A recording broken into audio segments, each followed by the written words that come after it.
Hello les amis, aujourd'hui j'avais envie de vous faire une petite vidéo sur les différentes façons que nous avons de prendre du recul par rapport à nos émotions.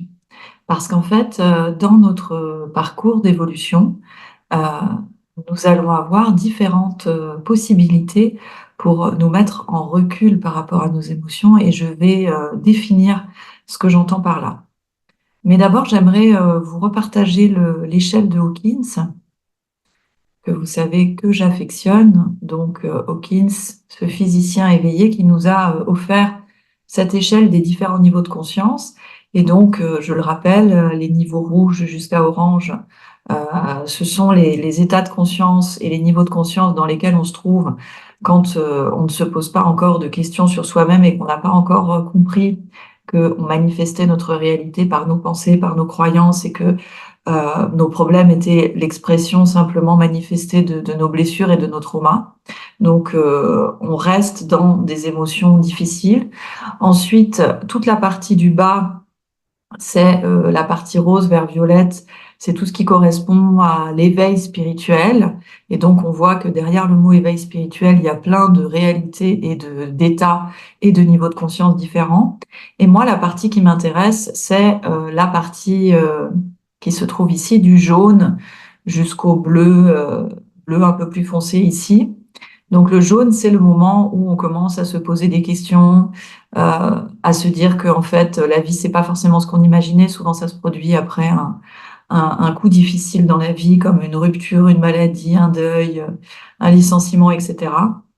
Mais on peut tourner en rond dans le jaune pendant très longtemps. Et donc la pacification de nos blessures, qui est le processus que j'accompagne, pour moi, et ça n'engage que moi, hein, c'est vraiment ma vision à moi, la pacification de nos blessures qui est essentielle pour pouvoir devenir vraiment qui on est en étant libre de son passé et de ses traumas, eh bien, elle intervient dans ces couches-là, vert clair, vert foncé et bleu clair. Donc, aujourd'hui, j'avais envie de vous parler de l'état de dissociation, de vous parler de la désidentification aux émotions et de vous parler de ce chemin. Donc, je vais enlever le tableau.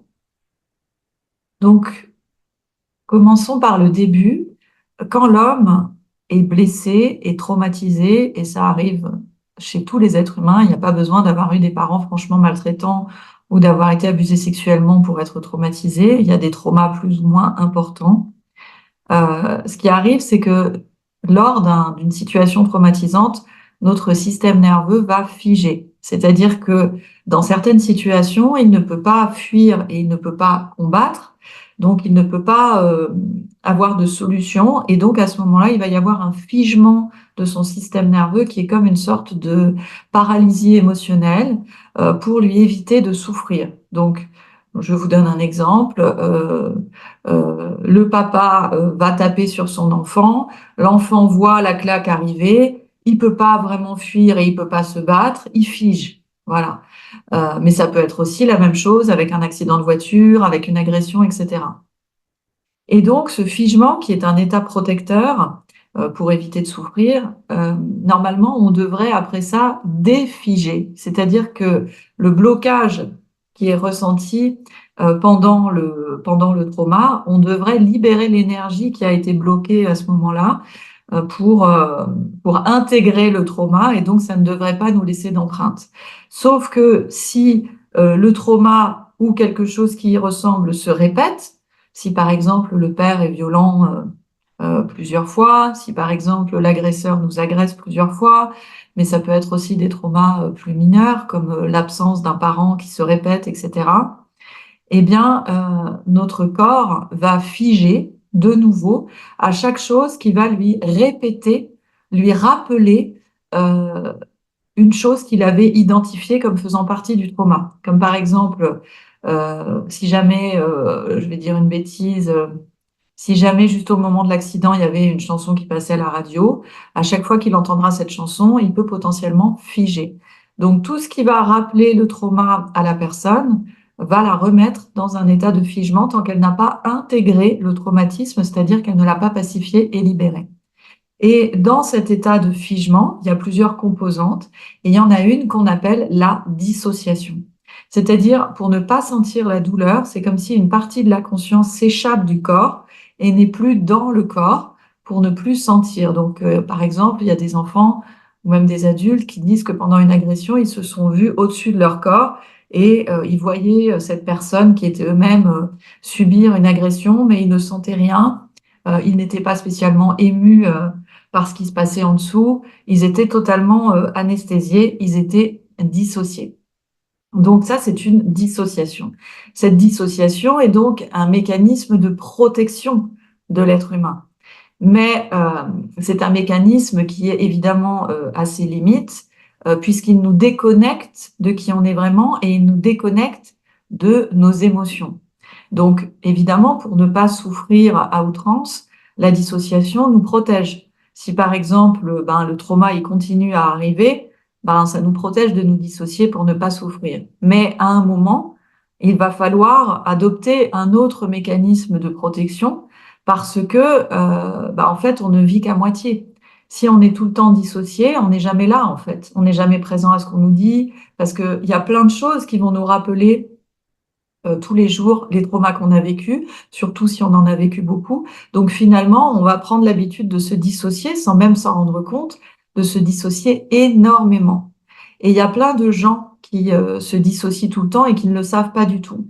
En général, quand une personne, par exemple, a de gros trous de mémoire sur toute son enfance, plus sur certains pans de sa vie adulte, eh bien, c'est parce qu'elle a pris l'habitude de se dissocier régulièrement, sans même s'en rendre compte.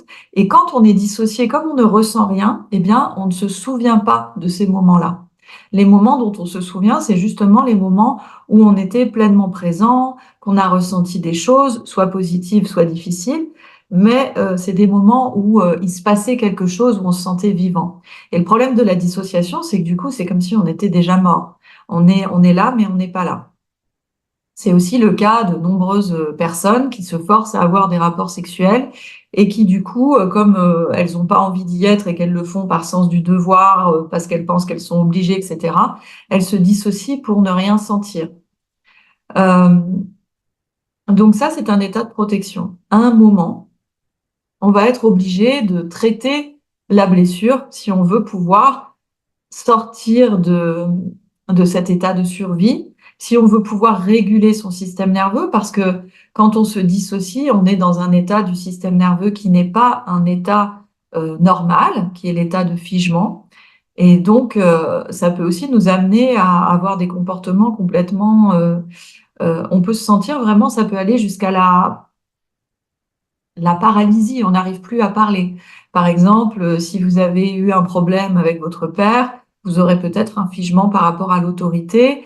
Et quand il y aura un médecin, un avocat, un juge, un docteur qui va vous parler, vous allez vous sentir inférieur et vous n'arriverez plus à parler parce qu'en fait, vous figez parce que ça vous rappelle votre sentiment d'infériorité quand vous étiez face à votre père enfant. Donc à un moment, si on ne traite pas ces traumas, si on ne traite pas ces blessures, eh bien notre zone de confort, elle va se rétrécir de plus en plus. Moi, j'aime parler d'un tapis qui rétrécit de plus en plus et on fait de moins en moins d'expériences et on finit par s'isoler parce que chaque interaction va nous rappeler quelque chose. C'est pour ça aussi qu'on peut devenir agressif, qu'on peut devenir susceptible, qu'on peut surréagir. Tout ça parce qu'il y a des choses qui nous rappellent un trauma qu'on a vécu et que ça réactive notre blessure.